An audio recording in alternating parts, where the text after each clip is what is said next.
My brothers and sisters, you are now watching the Gamer 2323, so just forget about the chores you're supposed to do. Put your feet up, get your Kool-Aid, fried chicken, popcorn, get whatever you may need. And I hope you enjoy the video.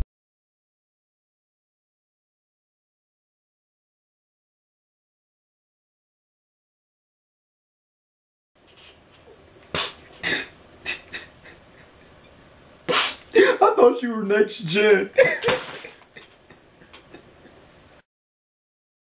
I mean, are the PlayStation 4 and Xbox One really next gen consoles? What is next gen? What is next gen these days? Is next gen just nothing but the resolution that a game has, or is it something more than that? You know, is it the end all be all with 1080p 60 frames per second, nothing else matters, or is there something more to it? You know, of course we all know what happened, you know, the whole fiasco going on with Watch Dogs. It just seems like the closer and closer it gets to this game's release date, the more and more bad stuff that starts to happen, and it adds fuel to the fire for the people that's not really all that excited for this game. So it's unfortunate, but I'm still getting this game day one. I don't care, you know, and it does seem like in a way Sony has lied to us. They claim that, listen, Watch Dogs will be 1080p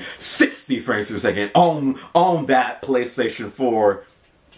Get excited, and then come to find out it's not even 1080p. It's a 900p 30 frames per second on the PlayStation 4, and on the Xbox One it's 792p 30 frames per second. And of course, because of that, you have people like really disappointed. I've seen some people say, I'm canceling my pre-order.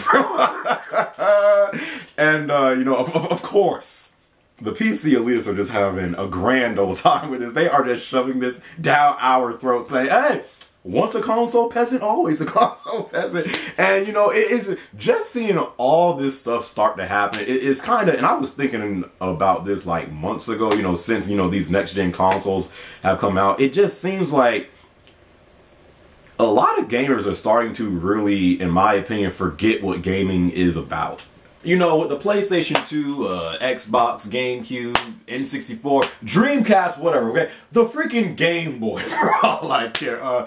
If you compare graphics in games back then compared to graphics in games today, there's no comparison. It's a huge gap. Graphics in games today look 10, 20, 50 times better than how graphics used to look like back in the day. The difference was, before we played games for the storyline, for the gameplay, for the online, and if a game just so happened to have great graphics, it was cool. It was like icing on the cake. Like, oh my god, this game's amazing, and it has great graphics. Okay, cherry on top, But it wasn't the end all be all with the graphics. We didn't need for a game to have great graphics to enjoy playing the game.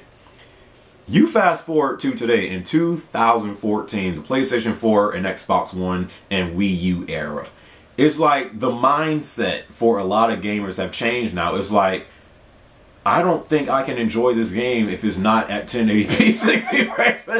It's like there is such this huge obsessive focus now on graphics and resolutions now, ever since the PlayStation 4 and Xbox One came out. And I get it, we want to see that graphical jump from last gen with the PlayStation 3 and Xbox 360 to this gen with the PlayStation 4 and Xbox One. And we have, games, the games that have come out on PlayStation 4 and Xbox One do look better than they did on the PlayStation 3 and Xbox 360.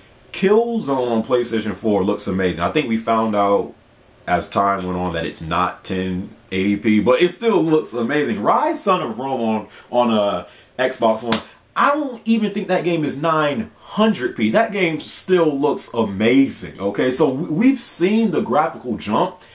I don't think it's just like, it is not what we expected. We're not seeing 1080p 60 frames per second as often as we planned on seeing, and I think what makes it worse, and why a lot of gamers' patience is starting to, wear thin with this whole resolution issue, is PC is not even doing 1080 is not even the current thing no more. It's 1440p. So like, console gamers are like, yo, this is next gen, and you can't even give us what's old on PC. So like, I get it, but like, I think a lot of gamers are like losing what gaming is about. Is not about the graphics. It is, I mean, it's definitely a bonus to the game, and you know, it makes the game better, with better graphics and stuff like that.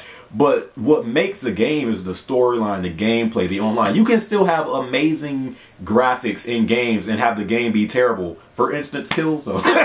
I'm sorry, but I mean, it's not terrible, but it's very disappointing. And the same with Rise, Son of Rome. Those games have amazing graphics, but the game itself isn't that good. That's why I don't get why people are like focusing so much on graphics now. I get it, but then I don't get it. And it's kind of a shame to see, because if gamers stick with this mindset that, listen, on consoles, I need all my games 1080p, 60 frames per second. I don't want to hear no 1080, 30 frames per second. Anything less than 1080p, 60 frames per second, irrelevant. Like, if you have that mindset, you're going to miss out on a lot of great games. And I do want to see 1080p 60 frames per second become a normal, become a normal thing on next gen consoles. I do want that, but because we're not getting that right now, and it's so early with these consoles being out, I think you guys would have more of a case if, we're like in like year 3, year 4, year 5, and like we're still like not seeing 1080p 60 frames per second, then it's going to be like, okay, you don't know how to use this system's power yet, But again, like, it's not all about the graphics. It does, make the game look better, but like, remember what gaming is about. I guess that's what I want you guys that have this mindset now, and it's kind of like thinking about, yo, should I get into PC gaming because I'm done with this? I guess that's what I should leave you with. Remember why you play games. Is it for the graphics, or is it for the actual game itself? So hopefully you guys enjoyed this video, and keep on gaming, son. Keep on gaming.